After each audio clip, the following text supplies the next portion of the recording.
Well, good afternoon and welcome to GPA Live.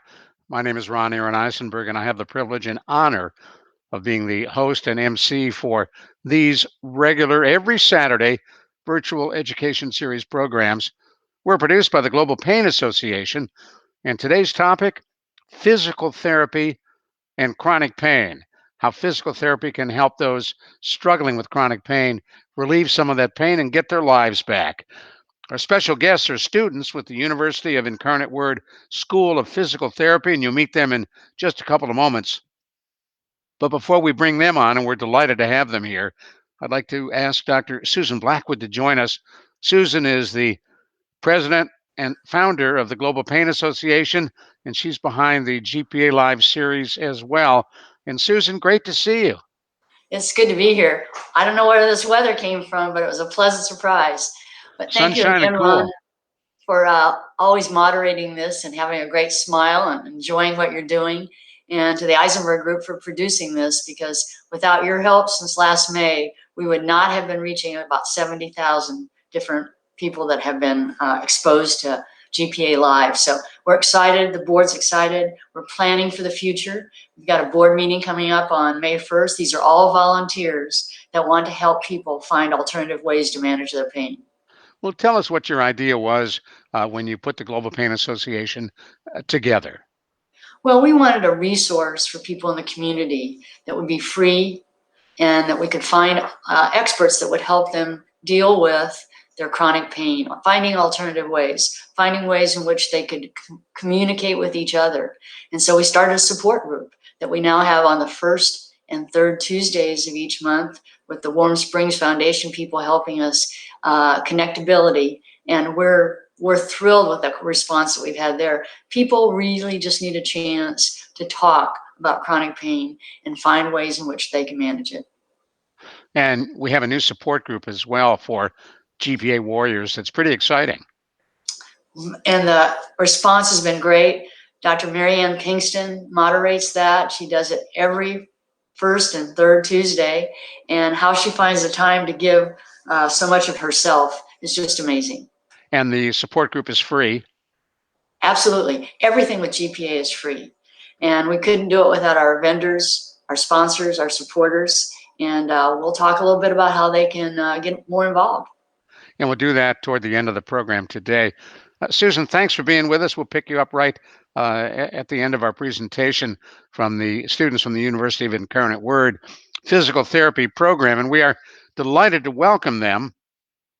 Let me introduce them, and we'll see them on camera in just a moment. Nayeli Sanchez, Jesus Lozano, Nayeli Rojas, and Andres Lopez. They're in their third year at UIW working to obtain a Doctor of Physical Therapy degree, and graduation for them is not too far off. And they're learning new and innovative ways to help people improve their function, independence, and manage pain and optimize their movements. We'll learn a little about how to capture energy, learn a little bit how to put that pain in the background, and a whole lot more. So welcome to all of you. Let me kick it off with an opening question. What got you interested in working with people with chronic pain? And we'll start with Nayeli. Hi, Ron. So we basically work with all kinds of populations at the physical therapy school. We work in hospitals, outpatients, so we deal with various conditions and people with many conditions. But basically what got me into physical therapy in general was, so I started shadowing when I was in undergraduate studies. And I saw how a physical therapist was really, changing people's lives. And that's what really inspired me to help people. And you graduate pretty soon, right? Yeah, we'll be graduating in May 2022. Not too excited, huh? No, very excited, actually, yeah. Jesus, what about you? What got you into both physical therapy and chronic pain? So kind of like Nayeli was saying, as physical therapists, we see everybody. It's not just specific conditions. Like we'll find a way to help you if you come to us. If you need our help, we'll figure out a way to help you out. And I also shadowed in the clinic, and I really love the idea of helping people get back to their lives and improve their function. And I had enough experience to kind of say, all right, I want to be in the driver's seat. I want to get my doctorate in physical therapy. So that's what kind of like motivated me to make this jump and to help people improve their function. And Nayeli, sitting next to you, tell me a little bit about what motivated you to go into physical therapy. So I wanted to do something where I could help people as much as I could, and I learned about physical therapy and the profession and how they were able to help people get back to their activities of daily living. And I just liked that idea, and I chose to go into physical therapy to help them out. And Andreas, for those who are wondering, does physical therapy work for everybody? Is it kind of a cookie cutter? Here's what we do, no matter who you are. No, not in any way. It basically is we cater every intervention and plan towards the patient specifically. We're never going to just give you a cookie cutter, like, all right, go do this exercise and come back to me and see how you feel. No, we're going to make sure that we're doing something that we know is backed by evidence and is going to improve the life of that patient. And one of the things we've learned with the coronavirus is there are a lot of people who have been homebound, who are living alone. And we'll talk a little bit about strategies for people who live alone. But I want to thank all of you for being here. Energy conservation is in the forefront of what's involved in trying to help folks. Yeah, And so let's start with Nayeli. yes. So this is a little bit about what we'll be talking about today. So starting with our objectives, we'll be understanding factors that play into fatigue, understanding that energy is a resource. We'll be teaching you guys energy conservation techniques, and we'll also be helping you guys plan out your day using these techniques. And one of the things I found so interesting when we did our rehearsal are spoons. Talk to me. Yeah, so there's a spoon theory that we're gonna kind of get into a little later. That'll help really kind of put it into perspective what we mean by looking at energy as a resource. But I'll go ahead and let Nayeli talk about a couple factors that play into fatigue. Okay, so starting off, so we just want to make sure that you guys understand that there are many factors that are going to play into fatigue. So for example, having an unhealthy diet. So it's important that we make healthy choices. I'm sure a lot of us have heard that we should incorporate more fruits and vegetables into our diet. And that really is going to give us, the nutrients and the vitamins that are necessary to give us more energy for the day or for the next day. That doesn't mean that you can never have like any fast food. It's all about moderation, right? Also, lack of sleep. So if we don't get our full 7 to 8 hours of sleep, then we'll be really tired, groggy, moody the next day. So it's very important to keep that in mind as well. Just get that full 7 to 8 hours every day. Also, lack of physical activity. So something that us PTs like to really say is that motion is lotion. And so what that's basically saying is that the worst thing you could possibly do to your body is, not move at all, not do any kind of exercise. And it doesn't have to be anything crazy. You can just even take a few laps around your house, maybe just take a walk down your street, anything really. That's one of those issues that's counterintuitive. People who have a lot of pain think it'll get worse if they get active. Not the case, right? No, not at all. So actually, as we'll be talking about later too, in another one of the slides, but doing more exercise really will condition you to be, will really work up your endurance, if that makes any sense. So now what about overweight and obesity? Yeah, so that kind of goes along with physical activity. So being overweight or obese really is going to take up more of your energy, even just to get out of bed. So it's just important to, again, continue with that physical activity, continue with that healthy diet.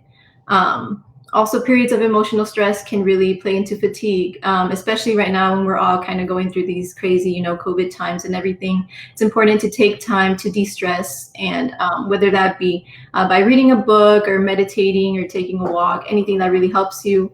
Reach out to people around you, talk to your friends, talk to your family, or reach out to a healthcare professional if you need to.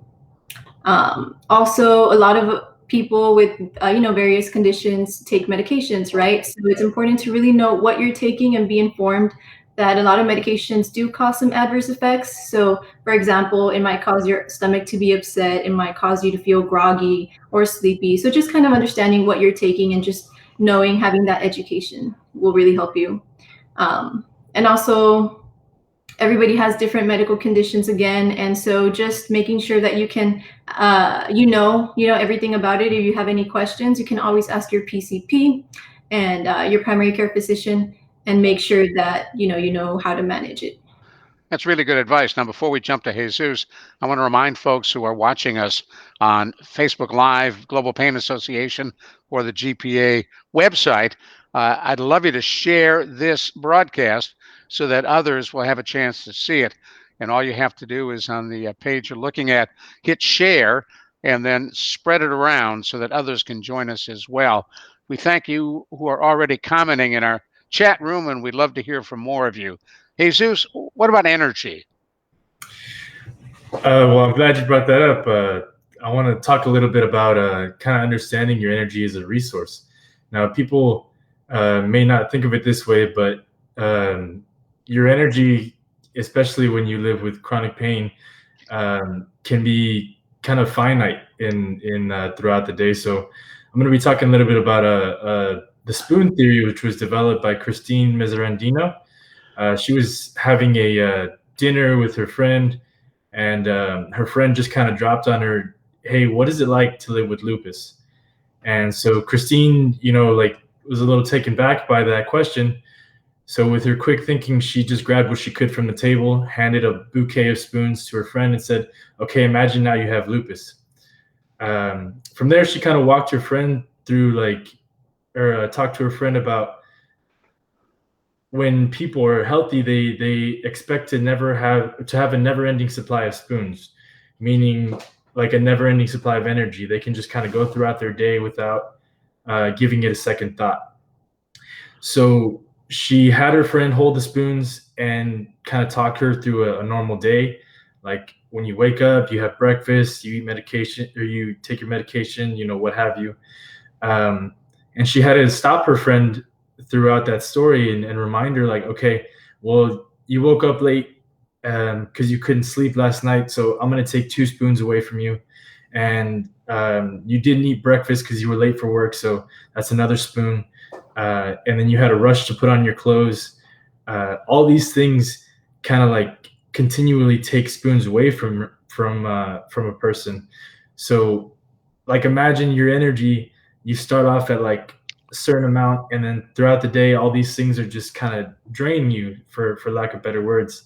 The spoon theory was just kind of designed to help put that into perspective, to kind of look at your energy at a different way, kind of make you stop and think.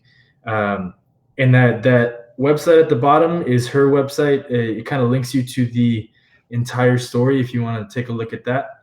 And next, I'm going to be talking a little bit about how you can kind of apply that to your everyday life.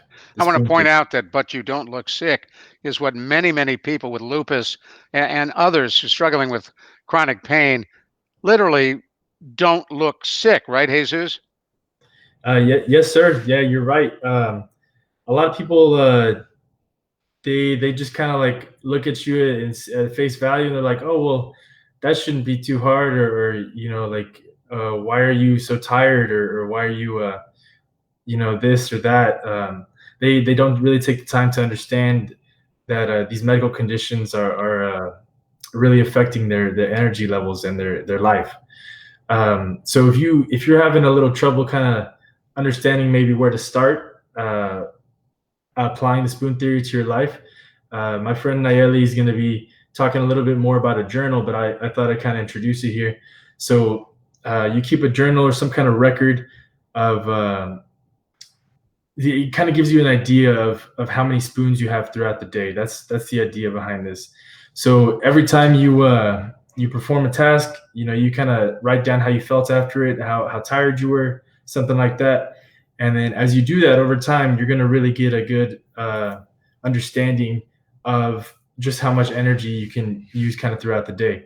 And another important thing is to try to avoid borrowing spoons against the other day, meaning if you really get to like down the dumps level, that can kind of take away some spoons from tomorrow. So kind of trying to stay above that area where you're really drained. And then lastly, just, you got this. We're here to back you up, but you'll eventually kind of improve your function and independence at home, kind of using these tips here.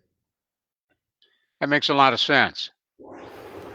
Now, Nayeli, talking about energy conservation techniques. Yes. So the energy conservation techniques that we have listed here, first one is the activity journal, which Jesus mentioned earlier. And so for this one, like he said, you want to have just a book in which you can write down the activities that you're doing throughout your day, and then writing down how much energy this takes from you. You can even use a scale of 0 to 10, 0 like no energy, 10 like the most energy that it takes.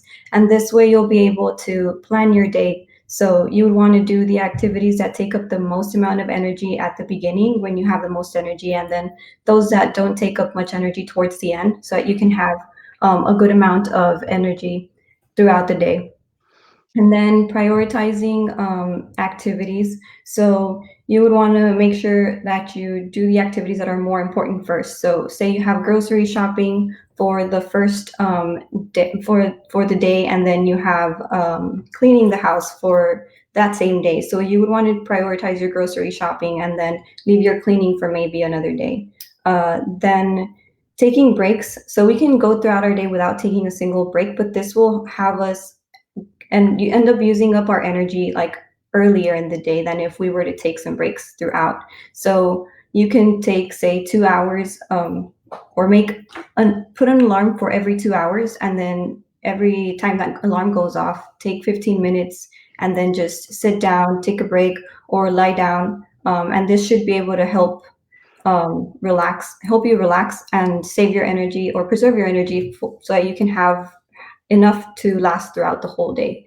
And then if you have people around your home and you need help, it's okay to ask them for help. You can maybe give them the activities that take up the most amount of energy from you. So if laundry is that, then you can ask the person that's there if they can help you out with the laundry.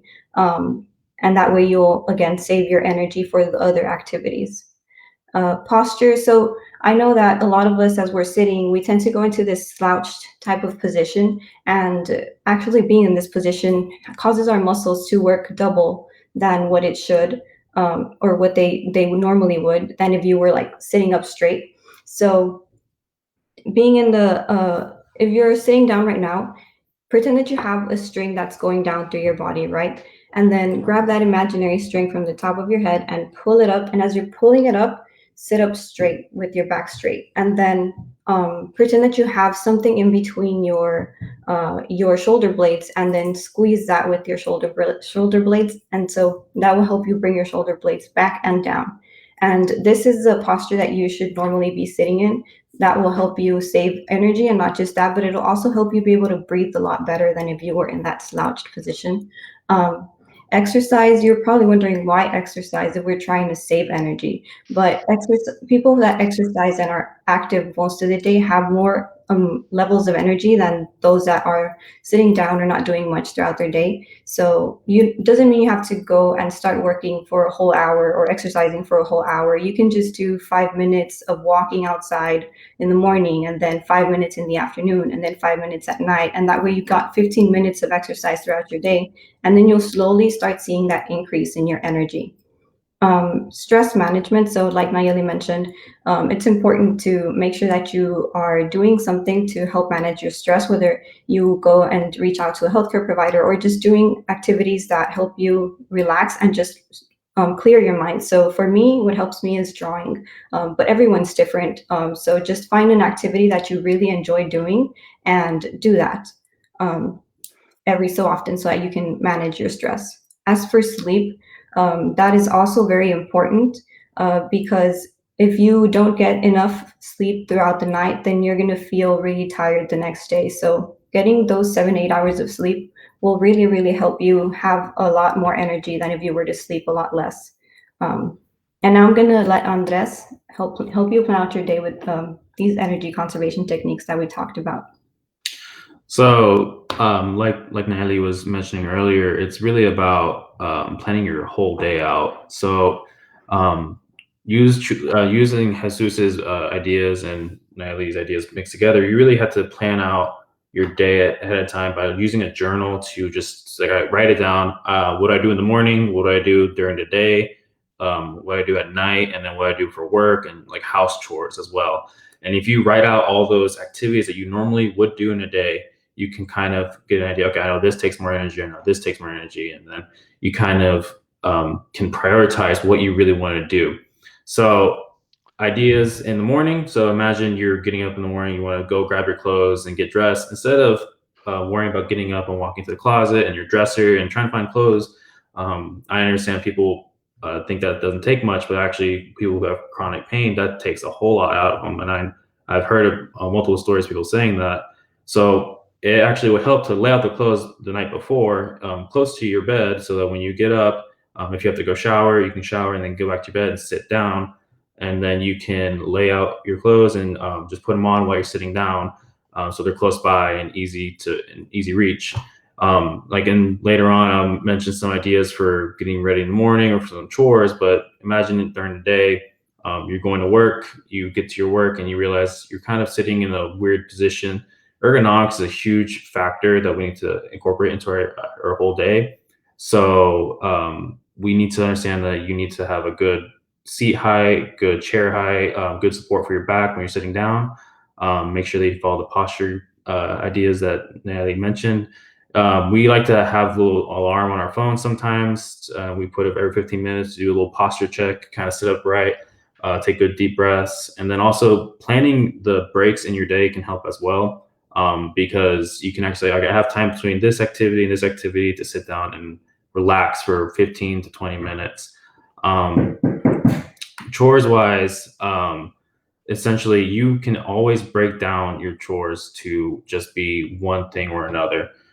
So you can always just do one room at a time and then break it out through the entire week instead of doing a whole house at once. If you're planning for a big party at the end of the week, you can start that Monday, just do one room if you have the energy at the end of the day to do so, and try to do a little bit of light work and delegate tasks as needed. And as you've seen those pictures, we have stools, child slouching. I know I sit like that as well. But it's just a reminder that you can use stools laid out around your house in strategic positions. And I'm going to show you a little techniques. So, well, he's going to go give us a demonstration, and while he does that, I want to second that a comment that somebody made when Nayeli did the discussion about running a string through you and pulling it and pulling your shoulders back. Somebody commented, "We all corrected our posture," said Mary Lozano, at the same time. I found myself doing that as well. That warms our heart to hear. Yeah, that happens to us all the time. Every time we mention posture, everyone sits up a little straighter automatically. Right. Now show us what you're going to do with our demonstration. Yeah, so as you can see, this is our kitchen area. So what I usually recommend, especially people who are chronic fatigue due to their pain, is to have a stool. This is a pretty heavy duty stool. You can buy these easy light foldable stools, have them laid out around areas of your house where you're usually going to be in for a longer periods of time. So like the kitchen. So you have our oven here, the sink here, and dishwasher here. You can sit down while you do some of these tasks, or in between, getting up and doing something, and then you sit down. So you can kind of relax your legs, conserve that energy. Dishwashing wise, I like to break down tasks into their parts. So I would always say, wash all the dishes while you're sitting down, and then pretty much, wash them, rinse them off, and then put them over onto the counter. And then so you're not doing it like one by one. We're grabbing a dish, bending down, putting it in the dishwasher, grabbing another dish, putting in the dishwasher, because that takes a lot of energy to bend over and do that. So it's easier to just do it one by one, put it on the sink or on the counter, reach in the dishwasher, lay them all out, and you're done. It's a little bit intuitive to some people, but it is easier to really conserve energy by doing that. Coffee wise, it's nice to have all your ingredients for making coffee pretty much on the counter at a good height, so you don't have to reach into a cabinet to pull it out or to reach for cups down in your cupboards down here. It's nice to have everything close by. So you have a water pitcher here by the coffee, or your coffee has our automatic filter or water inside of it. It just takes less time and also saves the energy that you would have to reach over to grab something and all that stuff. It's just the little bits that kind of add up into giving more energy into other parts of your day that you want to save that for. So like exercise. So if you want to do these little things that save that energy, and then you have enough at the end of the day to do some exercise, it kind of builds up on that. You kind of add on to your initial reserves by doing that exercise, and day by day you build it up even more to where you get more spoons, and then next thing you know, you're able to do things that you weren't able to do before. Now, when you start working with a new client, do you spend time with them if you're in their home, figuring out what they're doing, what happens in different rooms, what it is that you can do to help smooth out that energy conservation? Yeah, so we actually, as PTs, can do home health. So if you talk to your PCP and you ask for PT services, they can actually come to your home through your insurance and actually do like a home eval. So they'll go throughout your home and say, all right, well, I think you'll save a lot of energy by doing this, this, this. You can change this out. They might recommend moving some furniture around, and it's basically they help tailor their interventions to you specifically. And that's what's the best part of it. It's always about making sure that it's specific to the patient, no matter what. Now, one of our viewers asked the question, thinking about ways in which to deal with pain. Are there natural ways to deal with pain that don't involve medication? Yeah. So one of the nice things about exercise is it's a kind of catch-all for things. Like it can help improve your endurance. But after exercising, I don't know if you're familiar with the term runner's high. It's basically I've never reached that point. Well, it can happen after any kind of exercise. Basically, the brain sends chemicals and signals down to the body, kind of makes you feel better and like relax. And that can actually, it's a natural form of, it's almost like a natural painkiller. Mm-hmm. So that if you can find exercises that don't increase your pain, physical therapists can help you out with that. Wink, wink, hint, hint. Cool. But we're all about getting people stronger, improving their function and independence. That's what we're dedicating our lives to. Now, Marvin asks, is your core the most important thing to focus on to help support the rest of your body so you can increase physical activity to help alleviate pain? So I would 100% agree with that statement. I say it depends for some people. Some people's perspective is, it might be your legs or your back. But the core actually is it is the core of your body. It is the center of your body and supports everything around it. The stronger your core is, the more supportive your back is, the more supportive you're able to do things with your upper body and your lower body as well. Actually, a common factor for low back pain is people who have weak, core, like abdominal muscles, pretty much. And there's different layers to those muscles, and each of them perform a different function. But overall, if you have good control over them, it will eventually support your whole body a lot better and give you a lot more energy efficiency. Yeah, Mary asks, are there some stretches I can do for lower back pain? Oh, that's my sister. I'll take this one. Yeah, if you listen to me when I showed them to you.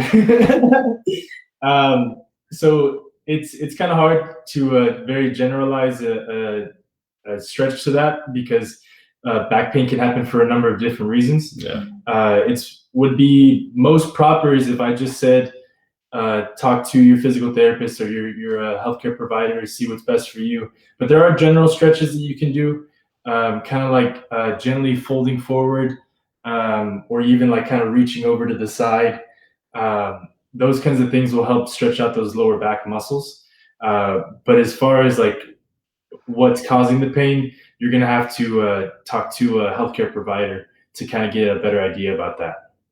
Now, before we say goodbye to you, first of all, thank you very much. Is there anything we haven't asked that you'd like to throw in? This is our professor's contact information for the school. If you have any questions about physical therapy services, or what our school is all about, you can contact her at this email and phone number. Or even if you just want to say hi, we love talking with people. But thank you guys for having us. This was so much fun. Yeah. We really appreciate this opportunity. We've never done anything like this, and we were really worried about it, but we did it, and I hope you guys enjoyed it. We all did a great job. Thank you. We had a blast. Thank you so much. And I love this closing shot. You look like a quartet about to break into song. So, hey, thanks, guys. Thank you very much. Thank you. Thank you. Bye-bye. Bye, all. Now we're going to turn back to Dr. Susan Blackwood, who is the founder and executive director and president of the Global Pain Association. Susan, that was a great presentation.